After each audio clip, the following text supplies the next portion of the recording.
যেতে দিচ্ছে না ভিড়ের ভিতরে। লজ্জা হচ্ছে ছেলেদের ভিতরে যাব।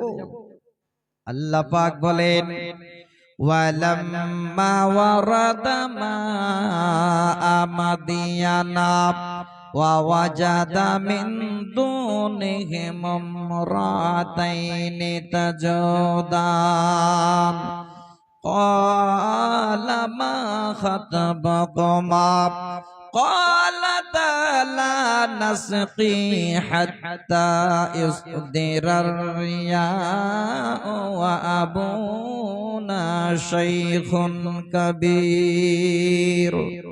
এবার ওই দৃশ্য দেখে হযরত মুসা আলাইহিস সালাম মেয়েদের কাছে গিয়ে বলছেন, বোনরে মা কালা মা খাতবকুমা, কি ব্যাপার এই বকরিগুলোকে আগলে ধরিয়াছ?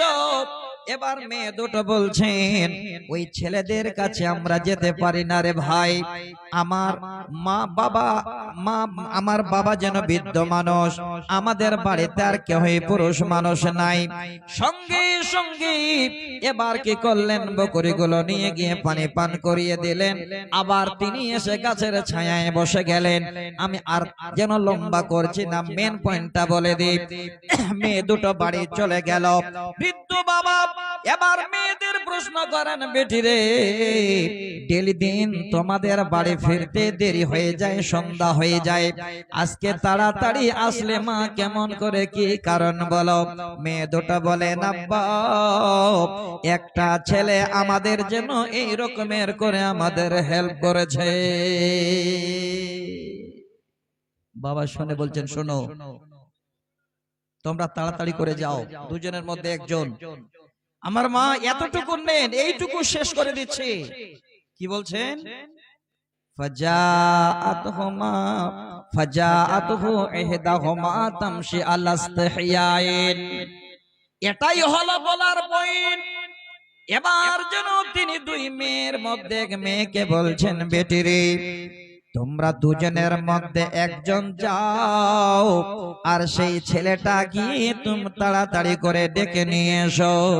এবার মেয়েটি যাচ্ছেন, দেখেন যাওয়ার টাইমে আল্লাহ ইসতিহয়াইন এমন লজ্জামতি হয়, এমন লজ্জা নিয়ে যেন তার অঙ্গ প্রত্যঙ্গ কিছুই দেখা যায় না।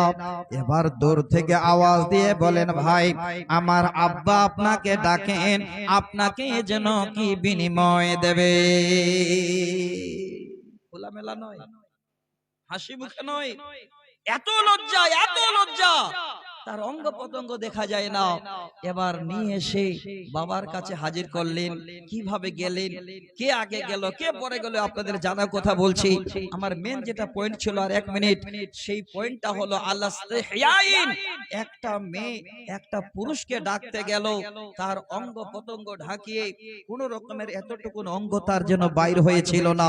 মা জননী, আমি অনুরোধ করছি, জোড়হাত করছি, লজ্জা যদি করে জীবন করেন, আপনার ঈমান থাকবে, আপনি সম্মানে থাকবেন।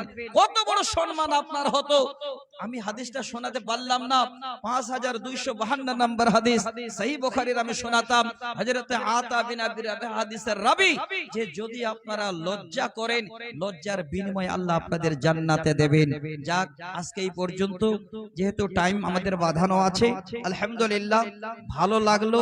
যেহেতু শুনানি জালসা, আমি আপনাদের কাছে এই জন্য আজকে টাইম নষ্ট করিনি বন্ধু। না একটা কবিতা শোনালাম, না গজল শোনালাম, ইউটিউবার ভাইরা কষ্ট পেল, আমি বুঝতে পারছি। আসসালামু আলাইকুম ওয়া রাহমাতুল্লাহি ওয়া বারাকাতুহু। জাযাকাল্লাহু আহসানুল জাযা। সুন্দর আমার